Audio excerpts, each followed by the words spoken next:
నమస్తే, welcome to పోరాటగలం TV. నేటి వార్తా విశేషాలు.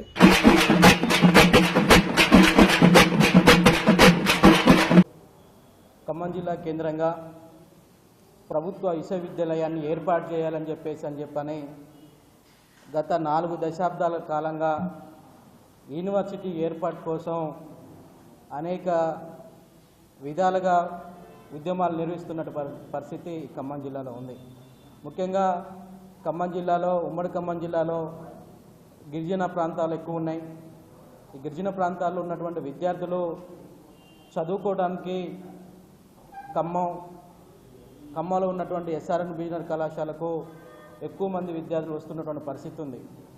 ఖమ్మం జిల్లాలో, ఉమ్మడి ఖమ్మం జిల్లా కేంద్రంగా విశ్వవిద్యాలయం లేకపోవడం వల్ల డిగ్రీలు, పీజీలు పూర్తి చేసినటువంటి విద్యార్థులందరూ కూడా ఇది కాకతీయ యూనివర్సిటీకు, ఉస్మానియా యూనివర్సిటీకి వలసలు వెళ్ళి చదువుకునే పరిస్థితి వల్ల ఈ ఖమ్మం జిల్లాలో ఉన్నటువంటి పరిస్థితి ఉంది.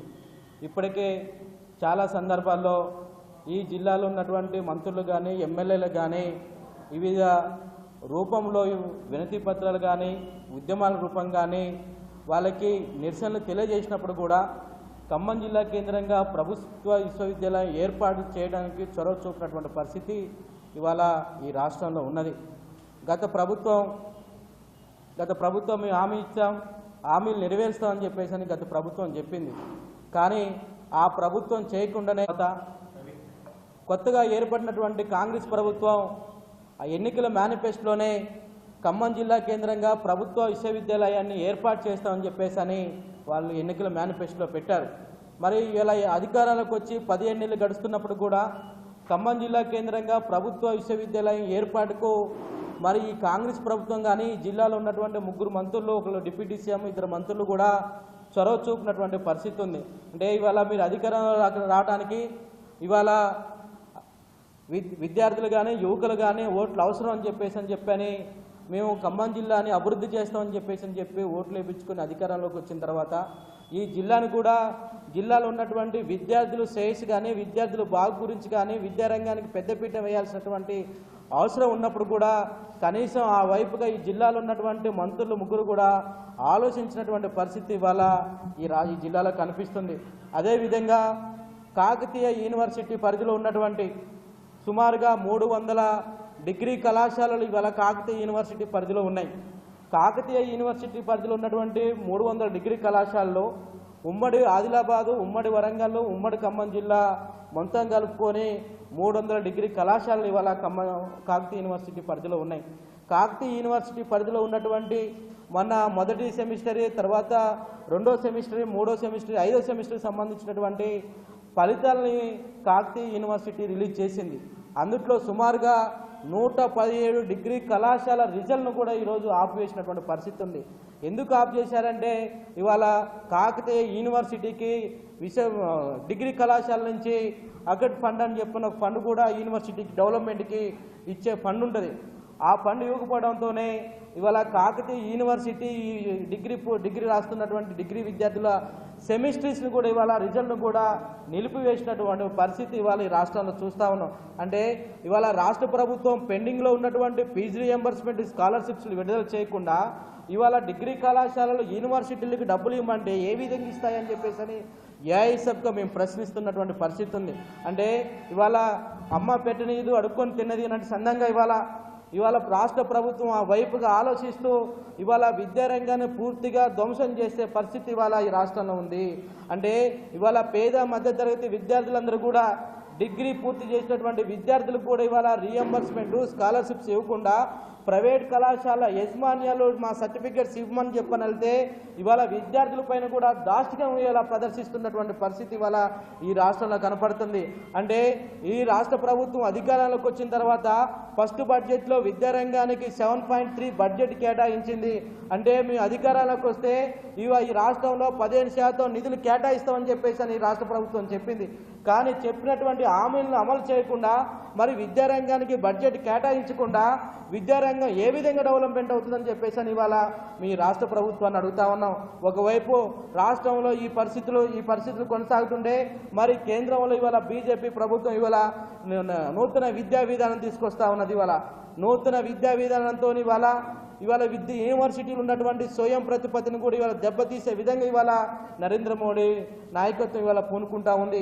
ఒకవైపు యూజీసీ ముసాయిదా నిబంధనలు కొత్త నిబంధనలు తీసుకొచ్చి రాజ్యాంగం స్ఫూర్తికి విరుద్ధంగా ఇవాళ ముసాయిదా నిబంధనలు ఉన్నాయి. అంటే ఇవాళ ఈ రాష్ట్రాలకు ఉన్నటువంటి స్వయం ప్రతిపత్తిని కూడా ఇవాళ యూనివర్సిటీలకు ఉన్నటువంటి స్వయం ప్రతిపత్తి, రాష్ట్రాలకు ఉన్నటువంటి స్వయం ప్రతిపత్తిని కూడా దెబ్బతీసి గవర్నర్ ద్వారా వీసీలు నియామకం చేపట్టాలని చెప్పేసి అనే విధంగా ఇలా కేంద్ర ప్రభుత్వం చూస్తుంది. పూర్తిగా ఇది రాజ్యాంగ విరుద్ధంగా, ఇది రాజ్యాంగం పైన దాడిగానే మేము వామపక్ష విద్యార్థి సంఘాలుగా ఏఐసబ్గా మేము భావిస్తున్నటువంటి పరిస్థితి ఉంది. తక్షణమే ఏదైతే యూజీసీ ముసాయిదా నిబంధనలు ఉన్నాయో ఆ నిబంధనలు తీసుకొస్తున్నటువంటి నిబంధనల్ని ఈ కేంద్ర ప్రభుత్వం ఉపసంహరించుకోవాల్సినటువంటి అవసరం కూడా ఉందని చెప్పేసి ఏఐసబ్గా మేము భావిస్తూ ఉన్నాం. తక్షణమే ఏదైతే ఇవాళ రెండో బడ్జెట్ ఇవాళ ప్రవేశపెట్టబోతున్నారు, రేపు ఎల్లుండో బడ్జెట్ కూడా ప్రవేశపెట్టబోతున్నారు. ఈ బడ్జెట్లో కూడా విద్యారంగానికి 30% నిధులు కేటాయించి విద్యారంగానికి తెలంగాణ రాష్ట్రంలో విద్యారంగానికి పెద్దపీట వేసి విద్యారంగానికి అభివృద్ధి చేయాల్సినటువంటి పరిస్థితి ఇవాళ ఈ రాష్ట్ర ప్రభుత్వం పైన రేవంత్ రెడ్డి సర్కార్ పైన ఉన్నది. కానీ ఆ వైపుగా రాష్ట్ర ప్రభుత్వం ఎందుకు ఆలోచించట్లేదు? ప్రభుత్వ విద్యారంగం అన్నా ప్రభుత్వ పేద విద్యార్థుల పట్ల కూడా ద్వంద్వ వైఖరిని ఇవాళ ప్రదర్శిస్తున్నటువంటి పరిస్థితులు ఇవాళ ఈ రాష్ట్ర ప్రభుత్వం ఉన్నది. అంటే ఇవాళ ఎన్నికల ముందు గొప్ప గొప్ప హామీలు ఇస్తా ఉన్నారు. ఆ హామీలు అమలు చేయడంలో రాష్ట్ర ప్రభుత్వం మరి ఇవాళ చురుకంగా లేనటువంటి పరిస్థితి ఇవాళ ఉన్నది. అంటే ఇవాళ పేద మధ్యతరగతి విద్యార్థులు విద్యని అభ్యసించడానికి ఇవాళ యూనివర్సిటీలు ఇవ్వరు, విద్యారంగానికి పెద్ద ఎత్తున నిధులు కేటాయించరు, విద్యారంగ డెవలప్మెంట్కి నిధులు కేటాయించినటువంటి పరిస్థితి ఇవాళ ఈ రాష్ట్రంలో ఉన్నది. అంటే ఇవాళ ఇంకోటి యంగ్ ఇండియా గురుకుల పాఠశాల అని చెప్పేసి రాష్ట్ర వ్యాప్తంగా తీసుకొస్తా ఉన్నారు. యంగ్ ఇండియా గురుకుల పాఠశాలలు దాని విధి విధానాలు కూడా ఇంతవరకు రాష్ట్ర ప్రభుత్వం ప్రకటించినటువంటి పరిస్థితి లేదు. అంటే యంగ్ ఇండియా గురుకుల పాఠశాల అంటే ఉన్న గురుకుల పాఠశాలలు మెర్జ్ చేస్తారా, లేకపోతే గ్రామీణ ప్రాంతంలో ఉన్నటువంటి విద్యార్థుల్ని మరి ఆ గ్రామీణ ప్రాంతంలో ఉన్నటువంటి ప్రభుత్వ పాఠశాలలు మూసేసేసే విధంగా ఆలోచన చేసి ఇవాళ యంగ్ ఇండియా గురుకుల పాఠశాలలో విద్యార్థులు నింపుకునే ప్రయత్నమా? అంటే కనీసం ఒక స్పష్టమైనటువంటి విద్యారంగం పట్ల రాష్ట్ర ప్రభుత్వానికి ఒక స్పష్టమైనటువంటి విధి విధానాలు కూడా లేనటువంటి పరిస్థితి ఇవాళ ఈ రాష్ట్రంలో కనపడతా ఉన్నది. 15 నెలలు గడుస్తున్నప్పుడు కూడా కనీసం విద్యారంగానికి విద్యాశాఖ మంత్రిని కేటాయించిన ఏదైనా దుస్థితిలో ఇవాళ ఈ రాష్ట్ర ప్రభుత్వం ఉందంటే ఇవాళ విద్యారంగం పట్ల ఎంత శుద్ధి ఉందనేది రేవంత్ రెడ్డి సర్కార్కి మనం చూస్తే అర్థమవుతా ఉన్నది. కనీసం ఏ ఒక్క బడ్జెట్లో కూడా కనీసం అరకొర నిధులు కేటాయిస్తూ విద్యారంగాన్ని పూర్తిగా ధ్వంసం చేసే పరిస్థితిలో ఇవాళ ఈ రాష్ట్ర ప్రభుత్వం ఉన్నది. రాష్ట్ర ప్రభుత్వానికి ఈ బడ్జెట్లోనైనా 30% నిధులు కేటాయించి విద్యారంగానికి పెద్దపీట వేయాలని చెప్పేసి ఏఐసబ్గా మేము భావిస్తూ ఉన్నాం. తక్షణమే ఆ వైపుగా రాష్ట్ర ప్రభుత్వం సూచన చేసి బడ్జెట్లో విద్యారంగానికి నిధులు కేటాయించాలి.